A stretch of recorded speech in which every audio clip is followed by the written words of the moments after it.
Já, Helgi, mættir til Kína. Hvernig líst ykkur á aðstæðurnar hérna? Þetta náttúrulega bara alveg ótrúlegt þegar maður kemur hingað, sjá hversu stórt þetta en hingað til mjög flott og vel okkur gefið hérna í allar áttir og hótelið frábært og fyrsta æfingin í dag að hrista úr sér flugþreytuna en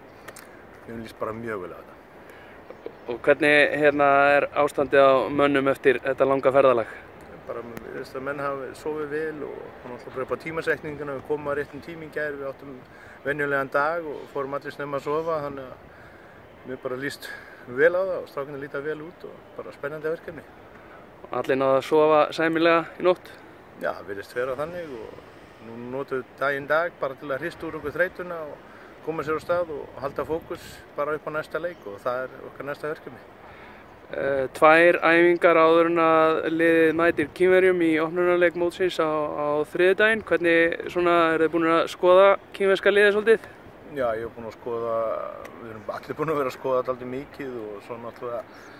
það sem við erum búin að vera að gera upp á síðkastinu, náttúrulega þjálfarinn bara búin að vera einn leik hérna með liðið, þannig að það voru náttúrulega töluverðar breytingar sem hann gerði strax í sínum fyrsta leik og náttúrulega skoðum það mikið og svo fengum náttúrulega hópinn og sáum að það var enginn í hópnum sem var síðast með, það var einn leikmaður sem með frá síðasta leik, þannig að hann að prófa mikið af ungu strákum, margir strákar sem við þekkjum lítið, þannig að það var mjög mikið sem við þurftum að skoða í þetta skiptið og upp á hvern einasta leikmann að fá upplýsingar í gegnum það og það náttúrulega